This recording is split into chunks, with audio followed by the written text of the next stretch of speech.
2025இல் ஏற்ற இறக்கமாக இருந்தாலும் மிகப்பெரிய நிறுவனங்கள் எண்ணிக்கை அதிகரித்துள்ளது. அதாவது 1,00,000 கோடி ரூபாய் மதிப்புக்கும் அதிகமான மெகா நிறுவனங்களின் எண்ணிக்கை உயர்ந்துள்ளது. 2024இல் 97 நிறுவனங்கள் மட்டுமே இந்தியாவில் மிகப்பெரிய நிறுவனங்களாக இருந்தன. தற்போது 2025இல் 110 நிறுவனங்கள் இந்த 1,00,000 கோடி ரூபாய் மதிப்புக்கு உயர்ந்துள்ளன. இது கிட்டத்தட்ட 12.4% வளர்ச்சியாகும்.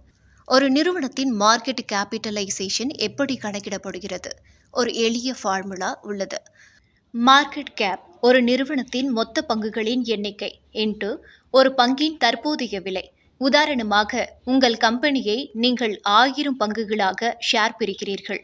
இன்று சந்தையில் உங்கள் நிறுவனத்தின் ஒரு ஷேரின் விலை 100 ரூபாய் என்று வைத்துக் கொள்வோம்.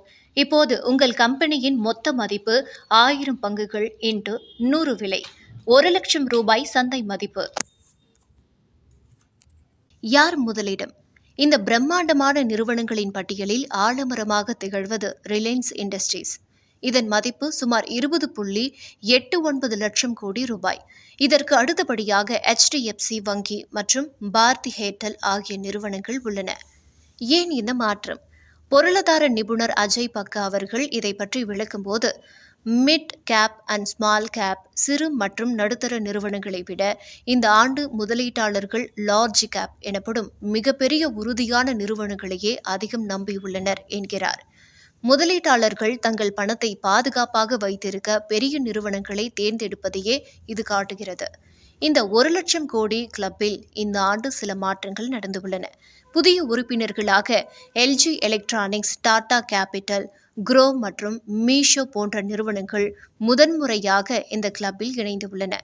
கடந்த ஆண்டு இந்த கிளப்பில் இருந்த அப்போலோ ஹாஸ்பிட்டல்ஸ், ஹேவல்ஸ் இந்தியா போன்ற 12 நிறுவனங்கள் இந்த பட்டியலில் இருந்து கீழே இறங்கியுள்ளன. இந்தியா எவ்வளவு வேகமாக வளர்ந்துள்ளது என்பதை பார்க்க கடந்த கால விவரங்களை பார்ப்போம். 2019இல் வெறும் 29 நிறுவனங்கள் மட்டுமே 1,00,000 கோடி மதிப்பில் இருந்தன.